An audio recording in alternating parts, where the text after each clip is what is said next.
Hello friends నమస్తే and welcome to Priya's ultimate channel. నేను ప్రియా అండి. అందరూ ఎలా ఉన్నారు? నేనైతే చాలా చాలా బాగున్నాను. మీ అందరూ కూడా బాగున్నారని కోరుకుంటున్నానండి. ఇదైతే పండుగ రోజు పొద్దున్నే మనం రథం ముగ్గు పొద్దున పూట లోపలికి వేసి సాయంత్రం పూట బయటికి వేస్తాం కదా, అది మార్నింగ్ టైం తీసానండి. మార్నింగే వేశాను. నాకు ఎందుకో నైట్ టైం వేయాలనిపించలేదు కాబట్టి మార్నింగే లెగిసి వేశాను. పండగ పూట మార్నింగ్ లెగిసి వేస్తేనే గుమ్మం ముందు అందంగా ఉంటుంది కదా. అందులో నేను చెప్పాను కదా, ముగ్గుతో వేయడం రాదు, చాక్ పీస్తోనే వేస్తాను. అంటే శుద్ధ ముక్కలతో వేస్తాను కాబట్టి నీట్‌గానే ఉంటుంది.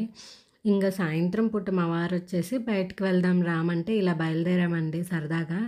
బయలుదేరి తీసుకువెళ్ళిన తర్వాత రితిక ఏమో మా అమ్మ వాళ్ళ ఇంటికి పంపించొచ్చారు పొద్దున పూట. రితిక ఆడుకుంటదని. ఈవినింగ్ బయటికెళ్దాం అన్నారు గదా అని సరే అని బయలుదేరిన తర్వాత రితిక లేకుండా నాకు ఉండబుద్ధి అవ్వట్లే. రితికని తెచ్చుకుందాం పదా అని రితికని తీసుకురావడానికి మళ్ళీ వెనక్కి తిప్పి తీసుకెళ్తున్నారండి ఊరికి. చూసారు గదా! ఇలా ఉంటది మా వారితో బయటికెళ్తే.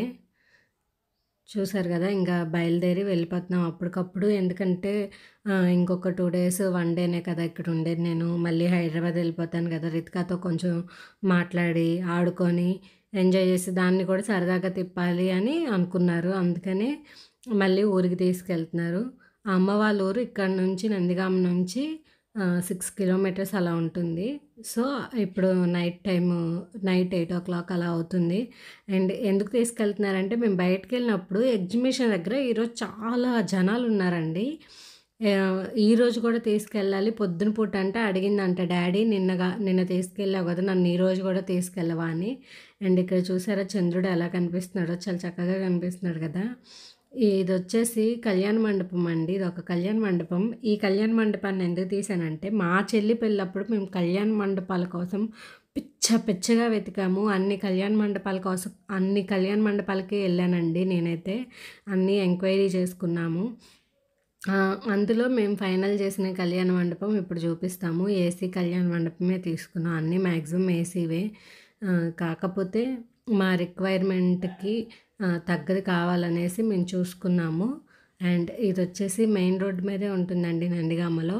ఎంత తిరిగామంటే అంత తిరిగాం. ఈ కళ్యాణ మండపం తీసుకున్నామండి. ఇప్పుడు నైట్ టైం కాబట్టి అంత ఎక్కువగా కనిపించట్లేదు. చూసారు కదా ఎలా ఉందో ఇక్కడ. ఈ ఎగ్జిబిషన్ తీసుకురావడం కోసం ఇక్కడి దాకా వచ్చి వెనక్కి తీసుకెళ్ళి రితికని తీసుకొని ఎగ్జిబిషన్‌కి వద్దామన్నారు. అండ్ నేనైతే లిటరల్‌గా బయటికి మామూలుగా వెళ్ళొద్దామన్నారు కాబట్టి రెడీ అవ్వకుండా వెళ్ళాను. వెంటనే వచ్చేస్తాం కదా అన్న లెక్కలో పిచ్చి డ్రెస్ ఏసుకొని, పిచ్చి జడేసుకొని ఉన్నాను. అలాగే వెళ్ళిపోయాను. చూసారు కదా! ఈరోజు జనాలు బీభత్సంగా ఉన్నారు. ఇది కూడా చూసారా ఎలా తిరుగుతుందో జెయింట్ వీల్. మా రితిక జెయింట్ వీల్ ఎక్కుదామంది. మామూలుగానే మా వారికి జెయింట్ వీల్ హైట్స్ అంటే భయం. కొంచెం ఇవంటే భయం. ఇంక జెయింట్ వీల్ ఎక్కితే ఏం లేదు, ఎక్కనని ముందే చెప్తున్నారు. అండ్ నేను మళ్ళీ కప్ అండ్ సాసరే ఎక్కుదామంది రితిక. అదే బ్రేక్ డాన్స్ అంటారు కదా, అదే ఎక్కుదామంది. ఈ వీడియో మీ అందరికీ బాగా నచ్చుతదండి. వీడియో చూసిన తర్వాత తప్పకుండా లైక్ చేయండి. ఇక్కడ ఏదో జోక్ చేస్తున్నారు, రితిక ఏదో అడిగిందని. ఇక్కడైతే చాలామంది మా స్టూడెంట్స్ కనిపిస్తారు, పేరెంట్స్ కనిపిస్తారు, పలకరిస్తూ ఉంటారు. ఎగ్జిబిషన్‌లో చాలామంది పలకరిస్తారండి. అండ్ ఇక్కడొచ్చేసి చికెన్ కబాబ్ తింటున్నాము. మొన్న వెళ్ళిన రోజు తినలేదు కానీ ఒక్క లైనే 100 అంట. యాక్చువల్‌గా టూ మచ్ కాస్ట్ అండి ఇదైతే. ఎక్కువ క్వాంటిటీ కూడా ఏం లేదు. 100కి తగ్గ క్వాంటిటీ అయితే ఏం లేదు. చూసారు కదా ఎలా చేస్తున్నారనేది. అండ్ ఈయనైతే మరీ అసలు క్వాంటిటీ కూడా తక్కువ ఇచ్చి 100 రూపీస్ ప్రైస్ చేశారు. కాకపోతే రితిక అడిగిందని తీసుకున్నాము. ఇక్కడ వచ్చేసి మా ఫ్రెండ్ మెహందీ పడుతుంది ఇక్కడ. చూసారు కదా, తన పేరు వచ్చేసి కళ. తను బ్యూటీషియన్, మేకప్ అది కూడా బాగా చేస్తుంది. అండ్ బయటికి వెళ్ళి కూడా చేస్తుందంటే అవుట్ ఆఫ్ వచ్చి కూడా చేస్తుంది. ఎక్కడికైనా వస్తుంది. మేకప్ చాలా బాగా చేస్తుంది. చూసారు కదా తన స్కిల్స్ అనేవి. మెహందీ పెట్టేటప్పుడు ఒక వీడియో తీశాను. ఇక్కడ ఎగ్జిబిషన్‌లో తన వర్క్ ఎన్హాన్స్ చేసుకోవడం కోసం ఇక్కడ ఒక స్టాల్ పెట్టుకొని మెహందీ పెడుతుంది. కాబట్టి నేను వీడియో తీయాలనుకున్నాను.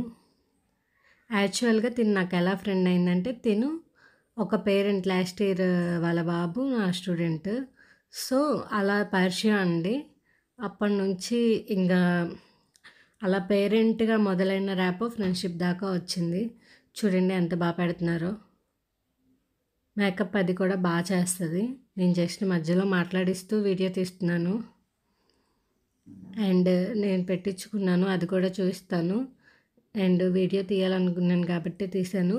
ఎవరైనా మేకప్ చేయించుకోవాలి అనుకుంటే మీరు కాంటాక్ట్ అవ్వచ్చు. నాకు మెసేజ్ పెడితే నేను తన నెంబర్ అనేది ఇస్తాను. చూసారు కదా ఎలా పెడుతుందో. అండ్ స్పీడ్‌గా పెడుతుంది. మెహందీ పెట్టిద్దండి. అండ్ రీజనబుల్ ప్రైస్‌లో చేస్తుంది. అండ్ చాలా మేకప్ అయితే చేస్తది. చూసారు కదా ఎలా పెడుతుందనేది. వర్క్ తెలిసిన వాళ్ళు ఎవరైనా కూడా వర్క్‌ని ఎన్హాన్స్ చేసుకుంటారు. వాళ్ళకి తెలుస్తుంది ఎలా ఎన్హాన్స్ చేయాలనేది. వర్క్ చేతగాని వాళ్ళు ఇంతేనా అన్నట్టుగా మాట్లాడతారు. అదేంటంటే వాళ్ళకి వర్క్ తెలియకపోవడం మూలాన. అండ్ నాకు వర్క్ తెలుసు కాబట్టి తను పెట్టిన ప్రైజింగ్ అయితే టూ లో అండి. ఈ మెహందీ వచ్చేసి 50 రూపీస్ తీసుకుంటుంది అక్కడ. ఇంత పెట్టి మనకి మాల్స్‌లో అలా పెడతారు కదా! అక్కడ ఓన్లీ అరచేతి నుంచి పై వరకు పెట్టి అవే 50 తీసుకుంటారు. ఇక్కడ హాఫ్ హ్యాండ్ మొత్తం పెట్టేసి అరబిక్ డిజైన్ పెట్టినందుకు కూడా తను 50 ప్రైజింగ్ చేస్తుంది. కానీ ఎక్కువ ఇటు సైడ్ ఏంటంటే పల్లెటూర్లు ఎక్కువ ఉంటాయి కదా! పల్లెటూరు నుంచి వచ్చిన వాళ్ళకి ఆ కాస్ట్ తెలియక అడుగుతూ ఉన్నారు తన్ని. ఆ టైంలో నేను కూడా కొంతమందికి ఎక్స్‌ప్లెయిన్ చేస్తూ ఉన్నాను. ఏంటంటే వాళ్ళకి కాస్ట్ ఇది నా హ్యాండ్ అండి. చూసారు కదా ఎంత వచ్చిందో డిజైన్ అనేది సూపర్‌గా ఉంది కదా! అండ్ ఇది పండిన తర్వాత కూడా చాలా సూపర్‌గా ఉంది. చూసారు కదా ఎంత బాగుందో. అందులో నా చేతికి డిజైన్స్ అంతే. అండ్ చూసారు కదా నేను పెట్టుకోక చానాలు అవుతుంది. పెట్టించుకోవాలని మొన్న కూడా అనుకున్నాను కానీ మొన్న వెళ్ళినప్పుడు కుదరలేదు. నిన్న మామూలుగా వెళ్ళాం కదా అందుకని పెట్టించుకున్నాను. ఇక్కడ రితిక కూడా పెట్టించుకొని వాళ్ళ డాడీ రితిక ఎడమ చెయ్యి అనుకొని పెట్టించుకోమన్నారు. కుడి చేయికి పెట్టించుకుంది అది. ఎడమ చేయికి పెట్టించుకోబోతున్నప్పుడు నువ్వు అన్నం తినాలి కదా ఎందుకే మళ్ళీ కుడి చేయికి పెట్టించుకుంటున్నావు అన్నారు. అది ముందే కుడి చేయికి పెట్టించేసుకుంది. మేమిద్దరం చూసుకోలేదు. ఇంక ఇక్కడ వచ్చేసి రెస్టారెంట్‌కి తీసుకొని వచ్చారు. ఈ రెస్టారెంట్‌కి తీసుకొస్తానని రితిక గుర్తొచ్చి మళ్ళీ రితికని తీసుకొద్దాము మన ఇద్దరం వెళ్ళటం ఎందుకు అది లేకుండా అని మళ్ళీ వెనక్కెళ్ళి రితికని తీసుకొని వచ్చి ఆ ఎగ్జిబిషన్‌కి తిప్పి ఇక్కడికి వచ్చేసరికి ఈ టైం అయింది. ఇక్కడ చూసారు కదా సొరకాయలు చిన్ని చిన్ని పిందెలు నాకు ఇలా చూస్తే భలే అనిపిస్తుంది. చూసారా ఎంత బుజ్జి బుజ్జి పిందెలు ఈ రెస్టారెంట్ దగ్గర. ఈ రెస్టారెంట్‌కే ఎక్కువ వస్తూ ఉంటామండి. ఈ రెస్టారెంట్ తప్పించి వేరే దగ్గరికి వెళ్ళము. మ్యాక్సిమం టు మ్యాక్సిమం వెళ్ళము. హోమ్ డెలివరీ ఇవ్వాలన్నా కూడా మాకు వీళ్ళు ఇస్తారు కాబట్టి మేము ఇక్కడే తీసుకుంటాము. అండ్ చూసారు కదా ఇది ఆడుతుంది. ఈ బంగింగ్ జంప్ అనేది అందులో కూడా ఉంది ఎగ్జిబిషన్‌లో. ఎందుకు రెస్టారెంట్‌లో ఉంది కదా! నువ్వు ఎప్పుడూ ఆడుకుంటానే ఉంటావుగా వద్దులే అని ఇక్కడికి తీసుకొనొచ్చారు. రితిక జుట్టు చూసి అందరూ అడుగుతా ఉంటారు. రితిక జుట్టు బాగుంది కదా అని. ఇక్కడ చూసారు కదా నేను ఉప్మా చేయడానికి గిన్నె అనేది పెట్టాను. ఈరోజు చాలా చాలా స్పెషల్స్ ఉంటాయి. వీడియోని మాత్రం మీరు తప్పకుండా లైక్ చేయండి. ఇంతవరకు సబ్స్క్రైబ్ చేయకపోతే సబ్స్క్రైబ్ చేయండి ఫ్రెండ్స్. నేను ఇక్కడ గిన్నె పెట్టి కొంచెం ఆయిల్ అనేది యాడ్ చేశాను. ఇది హ్యాండ్‌తో తీసాను అందుకని షేక్ అవుతా ఉంది. ఇగ్నోర్ చేయండి. అండ్ నెయ్యి వేస్తున్నాను. చెప్పాను కదా ఇంట్లో చేసిన నెయ్యే అని. నెలకి ఒక 3/4 లీటర్ నెయ్యి వరకు వస్తుంది. అండ్ నెయ్యి మా ఇంట్లో ఎవ్వరూ తినరు. అండ్ నూనె క్వాంటిటీ తగ్గించాలనేసి నేను నెయ్యి, నూనె అన్ని కర్రీస్‌లో ఈక్వల్ క్వాంటిటీలో వాడుతున్నాను. Not only biryani.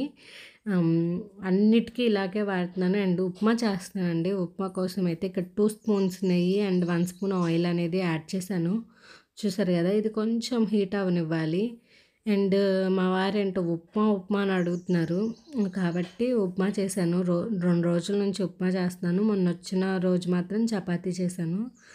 అండ్ ఇక్కడ చూసారు కదా కొన్ని పోపు దినుసులు వేస్తున్నాను. కానీ ఉప్మాలో నెయ్యి వేస్తే సూపర్ ఉంటుంది. టేస్ట్ అయితే నెక్స్ట్ లెవెల్ ఉంటుంది. చూసారు కదా ఇంకా నేను పోపు దినుసులు వేశాను. అండ్ ట్రైపాడ్కి పెట్టి తీస్తే మనకి ఎలాంటి డిస్టర్బెన్సెస్ ఉండవండి. ఇక్కడ నేను కొన్ని జీడిపప్పులు వేస్తున్నాను. జీడిపప్పులు నేను ఎక్కువ వాడతాను. ఎక్కువ వంటకాల్లో వాడతాను. అండ్ జీడిపప్పు కర్రీ అది కూడా చేస్తాను. చాలామంది అంటారు కూడా జీడిపప్పులు మీకు ఊరికనే వస్తున్నాయని. కాదు, జీడిపప్పులు రితికా తినాలి, ఎలాగోలా పెట్టాలి. కాబట్టి నేను జీడిపప్పుని ప్రతి కర్రీలో ఇంక్లూడ్ చేయడానికైతే ట్రై చేస్తాను. జీడిపప్పు హెల్త్‌కి కూడా మంచిదే కదా! అండ్ ఇవి ఇలా అయితే కొంచెం ఎక్కువ తింటాం అనేది నా ఒపీనియను. అండ్ కర్రీలా చేస్తే కూడా ఎక్కువే తింటాం కదా! నాకు సాఫ్ట్‌గా జీడిపప్పు ఇలా ఉంటే బాగా ఇష్టం. జీడిపప్పు వేగిన తర్వాత ఆనియన్స్ వేస్తున్నాను. అండ్ నేను నార్మల్‌గా న్యాచురల్‌గా చేయాలనుకుంటాను, దాని టేస్ట్ అనేది పోకుండా. అందుకని కొంచెం టమాటో వేస్తున్నాను. దగ్గర దగ్గరగా నెలకి 2, 3 కేజీలు జీడిపప్పు అయితే వాడతాము. ఎందుకు 2, 3 కేజీలు వాడతామంటే రితిక నేను ఉన్నా సరే ఎక్కువ జీడిపప్పు రైస్ లాగానో, రైస్ తాలింపు పెట్టి జీరా రైస్ ఇలా చేసుకుంటాను కదా, పాలక్ రైస్. జీడిపప్పు కొంచెం క్వాంటిటీ వేస్తాను. అలా అయితే తింటుంది, అలా అయినా వదిలేయకుండా అనేసి. రితికకి ఎలాగోలా పెట్టాలనేసి నేను ఇంకా కర్రీస్ అన్నీ కూడా కొంచెం టేస్ట్గా చేయాలి అనేసి ఎక్కువ జీడిపప్పు గ్రేవీస్లో యాడ్ చేస్తూ ఉంటాను. ఈవెన్ చికెన్లో కానీ అలాగా. అండ్ మిల్క్ షేక్స్ అలా రితికకి ఎక్కువ ఏది చేయాలన్నా కూడా కొంచెం జీడిపప్పు వాడతాము. మినిమం అయితే 2 కేజెస్ జీడిపప్పు వాడతాము. మాకు ఇక్కడ 2 కేజెస్ జీడిపప్పు అంటే ఒక 2000 వరకు ఖర్చు అవుతుంది. అయినా పర్లేదు, రితిక కోసం మాత్రం చెయ్యాలి. ఇక్కడ చూసారు కదా, పచ్చిమిర్చి, సాల్ట్ అన్నీ యాడ్ చేశాను. అండ్ కొంచెం కరివేపాకు కూడా యాడ్ చేశాను. అండ్ లేత కరివేపాకు ఇప్పుడే వస్తుంది చెట్టుది. అండ్ లేత కరివేపాకు స్మెల్ కరివేపాకుదైతే చాలా చాలా బాగుంటుంది. అండ్ ఇక్కడ వాటర్ అనేది యాడ్ చేస్తున్నాను. మనం సరిపడా క్వాంటిటీ చూసుకొని యాడ్ చేసుకోవాలి. నెయ్యి యాడ్ చేస్తాం కాబట్టి ఉప్పు కొంచెం ఎక్కువ తక్కువ అనిపించినా కూడా అడ్జస్ట్ అయిపోతుంది. నెయ్యి వల్ల కొంచెం చప్పదనం వస్తుంది. కాబట్టి ఉప్మా చాలా టేస్టీగా ఉంటుంది. మరి మనం చేసుకునే ఉప్మా మామూలుగా చేసుకున్నాం అనుకోండి, కొంచెం సాల్ట్ ఎక్కువైందంటే ఎక్కువైనట్టే ఉంటుంది. దీనిలో అలా ఉండదు.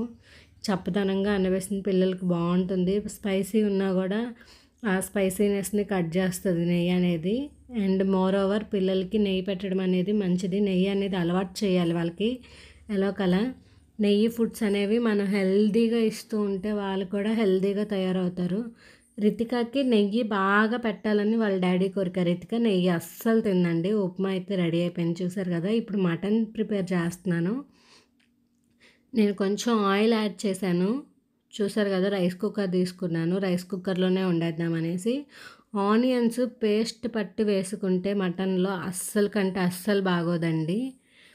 కాబట్టి ఎవరు ఆనియన్స్ అనేవి మిక్సీ పట్టి వేయకుండా ఇలాగ డైరెక్ట్గా ముక్కలు కట్ చేసుకొని వేసుకోండి. ముక్కలు కట్ చేసుకొని వేసుకుంటే చాలా చాలా బాగుంటుంది ఫ్రై అయిన తర్వాత.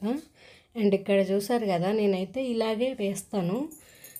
ఇంతకుముందు పేస్ట్ వేసేదాన్ని. పేస్ట్ వేస్తే ఏంటో నాకు గ్రేవీ టేస్ట్ అనిపించేది కాదు. బాగా వేగుతున్నాయి, ఆ సెగంతా కూడా కెమెరాకి కొడుతుంది.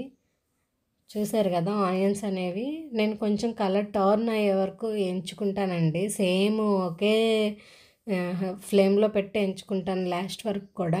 అంటే కర్రీ అయిపోయే వరకు కూడా అడ్జస్ట్ చేయడం, పెంచడం, తగ్గించడం ఇలా చేయను. ఒకే ఫ్లేమ్లో ఉంటుంది.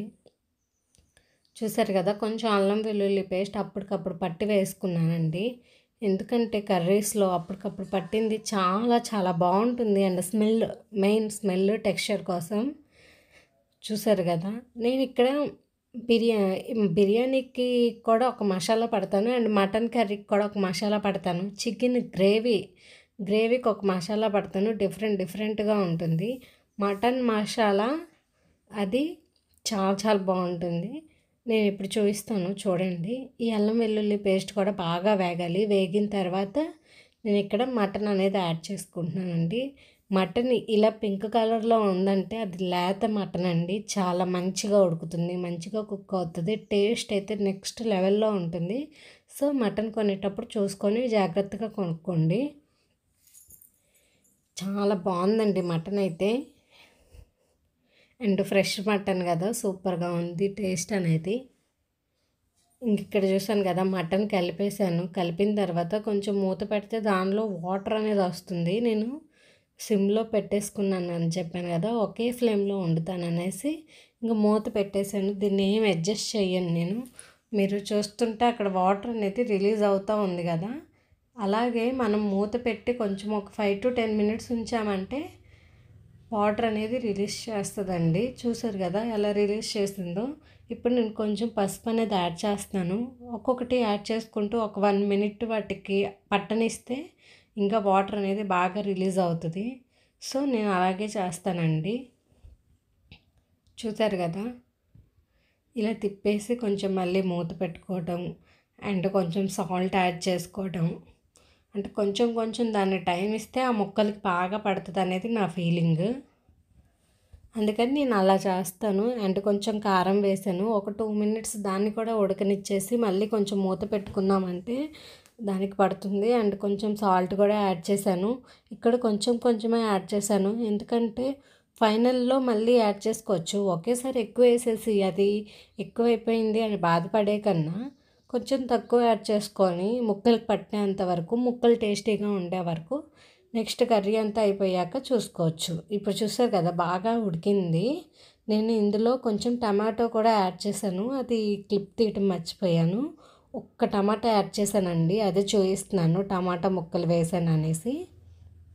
చూసారు కదా ఒక్క టమాటా, అది కూడా బాగా ఉడికిపోయింది. ఉడికిపోయిన తర్వాత నేను ఇలా వచ్చిన తర్వాత ఆయిల్ కొంచెం తగులుతూ ఉంటుంది కదా, ఆ టైంలోనే వాటర్ అనేది యాడ్ చేస్తానండి. చూసారు కదా మనకి ఎంత వాటర్ కావాలో అంతవరకు వాటర్ యాడ్ చేసుకోవాలి. నాకు ఎక్కువ వాటర్ అయితే అక్కర్లేదు. అండ్ గ్రేవీకి సరిపడానే ఉండాలి. నాకు ఎక్కువ గ్రేవీగా ఉంటే ఇష్టం ఉండదు. కరెక్ట్ క్వాంటిటీలో ఉండాలి, అంటే చిక్కగా ఉండాలి, ముక్కలు కనిపించాలి. అలానే ముక్కలు తక్కువ ఉండి గ్రేవీ ఎక్కువ ఉన్నా కూడా బాగోదు. అందుకే నేను సరిపడా చేసుకోవడం కోసం ఒక 4 విజిల్స్ మీడియం ఫ్లేమ్లో పెట్టుకొని 4 విజిల్స్ రానిస్తున్నాను. అండ్ ఇక్కడ మసాలా పౌడర్ అన్నాను కదా, దానికోసము ఇక్కడ ధనియాల పౌడర్ తీసుకున్నాను. ఎందుకంటే నేను ధనియాలని పౌడర్ చేసేసి పెట్టేసుకున్నాను. అండ్ ఇక్కడ చూసారు కదా బిర్యానీ మసాలా దినుసులు ఉంటాయి కదా, లవంగం, చెక్క, ఇలాచి అండ్ స్టార్ అనీస్, బిర్యానీ ఆకు తీసుకున్నాము.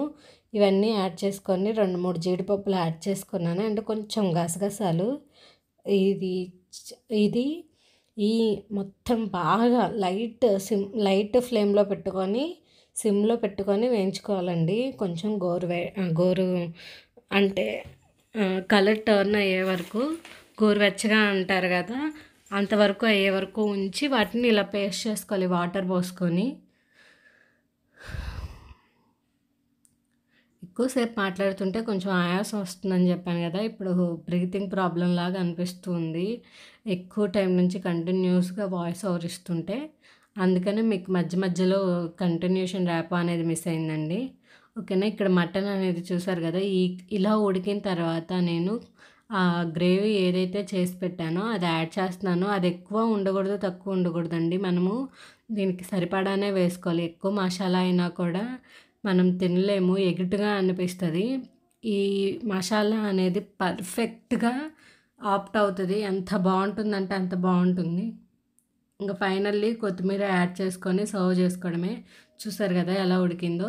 నా మటన్ కర్రీ కూడా చాలా బాగా కుదిరిందండి, చాలా టేస్టీగా ఉంది. అండ్ ఈ వీడియో నచ్చితే మాత్రం ముందుగా చెప్పాను కదా లైక్ చేయండి, కొత్తగా చూస్తుంటే సబ్స్క్రైబ్ చేయండి. రేపు మళ్ళీ ఒక మంచి వీడియో